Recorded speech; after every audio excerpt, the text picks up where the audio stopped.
Hello guys, welcome back to my blog. और आज है अहोई अष्टमी, तो आज है मेरा फास्ट। तो मैंने आज फास्ट रखा हुआ है सुबह से। और अब बजने वाले हैं 2, तो अब मैं पूजा करूँगी। तो उससे पहले मैंने अपने भगवान जी को क्लीन किया है। क्लीन नहीं, आज मैंने डीप क्लीन किया है। क्लीन तो वैसे रोज़ ही करती हूँ, लेकिन आज मैंने थोड़ा सा डीप क्लीन किया है उनको। और चलिए मैं दिखाती हूँ आपको। देखिए मैंने किस तरह से अपने सभी भगवान को बिल्कुल क्लीन किया है, बहुत अच्छे से। और ये देखिए, अब मैं इनका श्रृंगार करूँगी और इनको तिलक वगैरह करूँगी, फिर मैं अपनी पूजा करूँगी। अब मैं लेकर चलती हूँ इन्हें अपने मंदिर में। ये है मेरे गणेश जी और ये है लक्ष्मी माता और ये है मेरा शिव परिवार, क्योंकि मुझे अपने भगवान जी सभी बहुत प्यारे हैं। तो ये है कुबेर महाराज, ये मेरे कुबेर महाराज हैं। और ये है लक्ष्मी जी, और जिनको मैं लेके चलती हूँ अपने मंदिर में। तो देखिए गाइस, ये है मेरे सभी भगवान की ड्रेस जो मैं आज इन्हें पहनाने वाली हूँ। ये है मेरी शेर वाली मैया की, और ये है मेरे भोले जी शिव परिवार के लिए, और ये है मेरे लक्ष्मी और गणेश जी के लिए। तो मैं सभी को एक जैसी ड्रेस आज पहनाऊंगी। तो चलिए मैं पहना लेती हूँ इनको ड्रेस और इनका मेकअप श्रृंगार कर लेती हूँ।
तो देखिए अब हम सुनेंगे यहाँ पर कहानी। तो कनक पढ़ेगी, सुनाएगी मेरे को पढ़ करके, और मैं सुनूंगी। मैंने ये चावल ले लिया हाथ में, जो मैं चावल और जल का लोटा लेकर के बैठूंगी, और फिर हम सुनेंगे कहानी।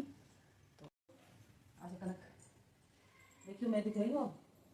काल में किसी नगर में एक साहूकार रहता था। उसके 7 पुत्र थे। दिवाली से पहले साहूकार की स्त्री घर की लीपापोती के लिए मिट्टी लेने को खदान में गई, और खदान में कुदाल से जब मिट्टी खोदने लगी तो देवयोग से उसी जगह एक सह की मांग थी। सहसा उसी स्त्री के हाथ से कुदाल सह के बच्चे को लग गई, जिससे सह का बच्चा उसी क्षण मर गया।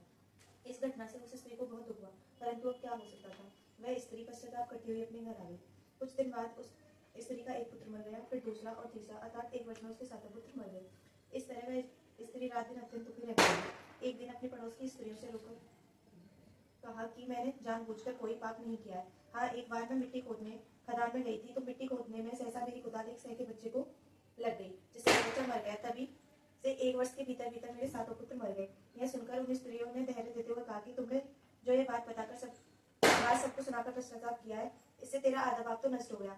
सो अब तुम उसी अष्टमी को भगवती की शरण लेकर और सह के बच्चों का चित्र बनाकर उनकी पूजा किया करो और क्षमा याचना करो। ईश्वर की कृपा से तुम्हारा समस्त पाप धुल जाएगा और तुम्हें पहले की तरह से ही पुत्रों की प्राप्ति हो जाएगी। उनकी बात मानकर उस स्त्री ने कार्तिक मास की कृष्ण पक्ष की अष्टमी को व्रत किया तथा हर साल व्रत का पूजन करती रही। फिर ईश्वर की कृपा से 7 पुत्र प्राप्त हुए। तभी से इस व्रत की परंपरा चली आ रही है।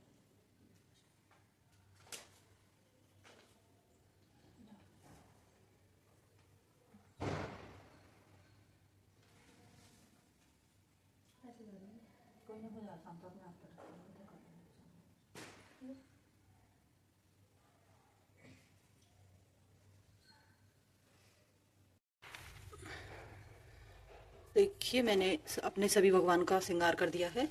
तो देखिए मेरे सभी भगवान की मूर्तियाँ कुछ इस तरह से दिख रही हैं। मैंने सेम ड्रेस पहनाई है सबको। मैंने ये अभी नई तैयार कराई हैं, तो आज अष्टमी थी तो मैंने इन्हें न्यू ड्रेस पहनाई। मैंने खुद ने भी आज न्यू ड्रेस पहनी और मैंने अपने भगवान को भी न्यू ड्रेस पहनाई है सभी को। तो देखिए ये है मेरे कुछ भगवान का लुक इस तरह से।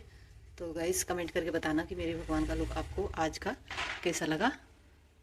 मेरी बन चुकी है यहाँ पर चाय, और चाय बनकर के रेडी है। अब मैं इसको पी लेती हूँ चाय को और फिर दिखाती हूँ आपको। तो देखिए ये है मेरी चाय, और मैंने इसमें डाल लिए हैं 4-5 मुनक्के, क्योंकि हमारी जो सास थी वो पहले मुनक्के डलवा दिया करती थी, इसलिए ये पूरे दिन फास्ट रखना होता है तो वीकनेस आ जाती है, इसलिए मेरी सास हमारी चाय में हमेशा मुनक्के डलवा दिया करती थी। तो अब हम भी वैसे ही करते हैं, वो गाँव में रहती हैं तो इसलिए थोड़ा सा हमें खुद ही करना पड़ता है। तो देखिए यहाँ पे मेरे पोहे बन करके हो गए हैं तैयार, जो कि मैं अपनी जो करवा भरते हैं हम उसके ऊपर रखे जाते हैं। और ये मेरी सब्ज़ी बनकर हो गई है रेडी। तो ये आलू की सब्ज़ी बनाई है मैंने, और वो भी लोहे की कढ़ाई में बनाई है। लोहे की कढ़ाई में सब्ज़ी बहुत टेस्टी बनती है। धनिया वगैरह डाल दिया। और ये मेरी पूड़ी बनकर अठावरी बनकर हो गई है रेडी। इधर मैंने अठावरी बना करके रख ली है। और बस अभी मेरा हलवा बनाना बाकी है, सो मैं अब हलवा बना लूँगी और फिर मैं करूँगी अपनी पूजा की तैयारी।